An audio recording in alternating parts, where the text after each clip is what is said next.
Welcome to this video where I'm going to show how me and my buddy Eddie were able to build my entire car camping setup for just under $100. So I actually took the entire winter term off of school this year, and I'm going to spend about a little over a month on the road.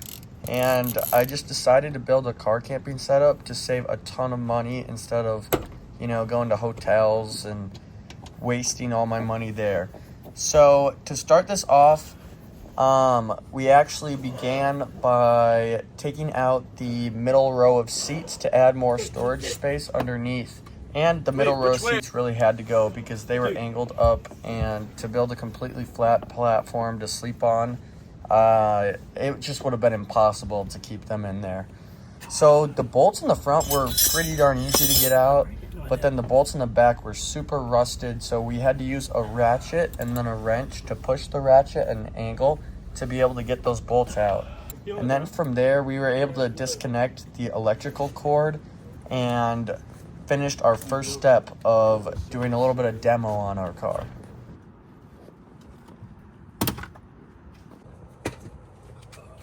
Dude, I'm interested to see the layout. Yesterday, I made some good progress on the middle row of seats, but I didn't realize how filthy it was under there, so I got some cleaning to do today. My car's about 10 years old, and it used to be my dad's, so I've found some pretty gnarly stuff underneath these seats, like a McDonald's butter packet from 2016, and just like a ton of gross stuff like crushed up Fruit Loops.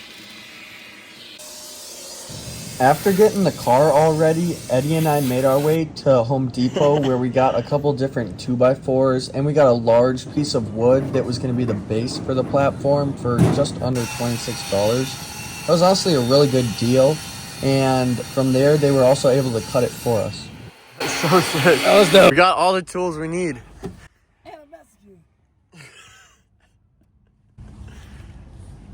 How you doing back there, man? Dude, low-key, cozy? It's a weird drive.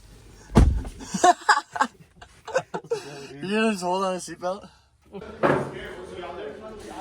Got wood for my build. After getting the wood and screws from Home Depot, we went to this place called St. Vinny's, which is a discounted tool store, and I was able to get this power saw for $10.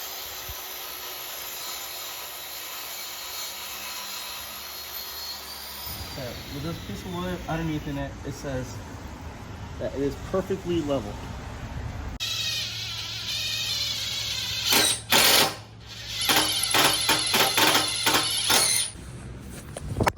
Oh, that's still looking pretty level too.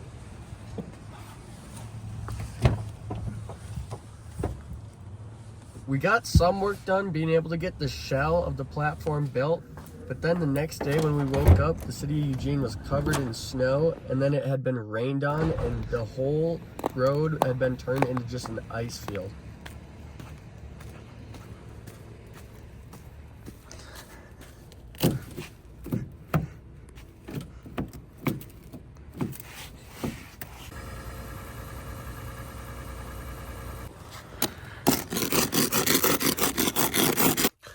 After hammering away on the outside of this door for over 15 minutes in the freezing cold, I was finally able to get in. But it is so cold and the ice is so frozen on my windshield.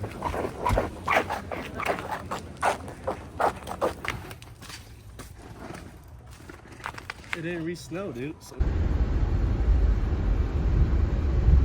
What's it do? Go ahead, dude. Do your shit. While I waited for the snow to melt, I started working on the mattress that was going to sit on top of this platform. So I got a 2-inch queen-sized foam mattress topper, and then I layered that twice on top of a foam mattress that I found on campus. From there, I traced the outline onto our piece of wood of the platform, and then we used the electric saw to cut it out and then started putting legs on the bottom. Hard work, dude. So much hard work.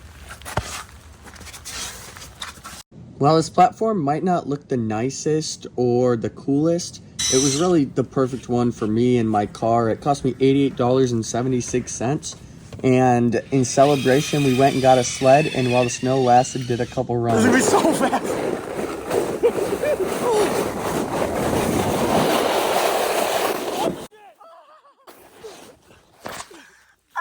All right, I'm hopping on. Daddy, it's fierce.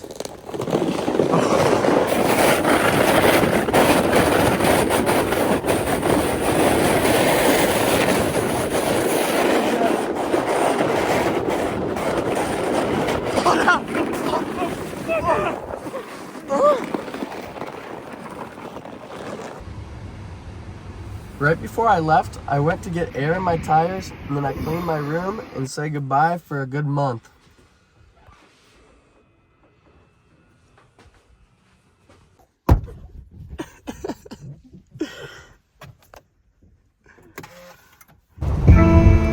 Yeah.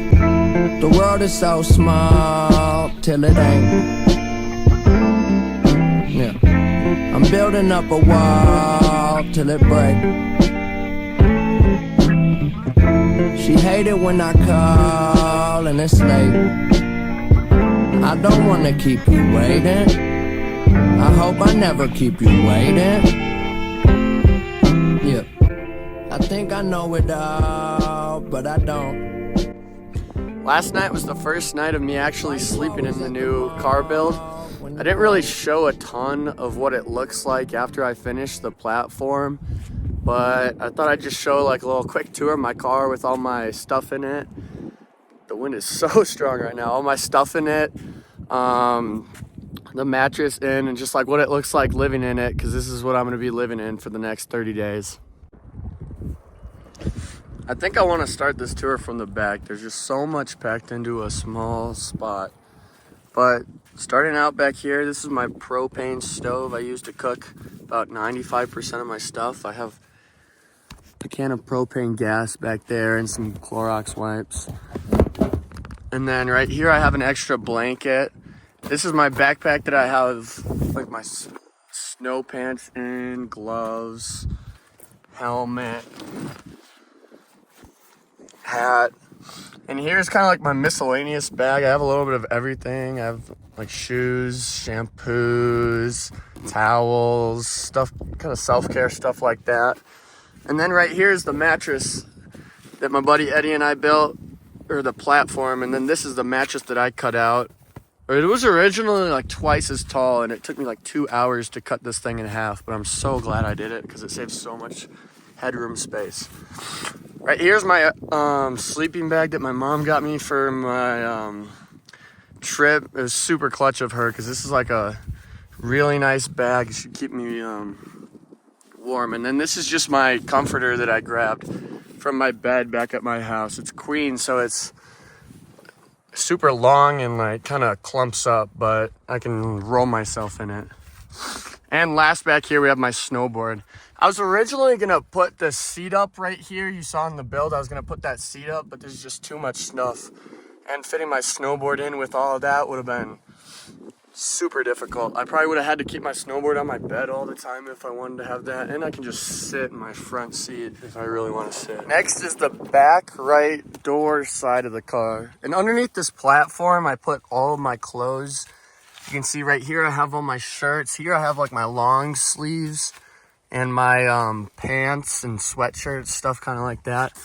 And then in my last bag over here is where I have my socks, my shorts, my swim trunks. And then up here is where I'm gonna put all my dirty laundry. I'm trying to separate all my clothes because last time when I did my drive from Minnesota out to Eugene, it was kind of a hassle having to dig through one bag of clothes to find different pieces of clothes. It took me forever. It probably took me like 10 minutes each time I was trying to get clothes just because I had to take stuff out of the car and dig my hands down deep into this one bag of clothes just to get what I wanted to wear. And then lastly in here I have, this is just the sack for my sleeping bag that I have up here. And then back there I also have a second sleeping bag in case it gets really cold. I can double bundle up. The back left section is my food section. I have bowls, pot and pan, also some like towels and toilet paper that I hopefully never have to use.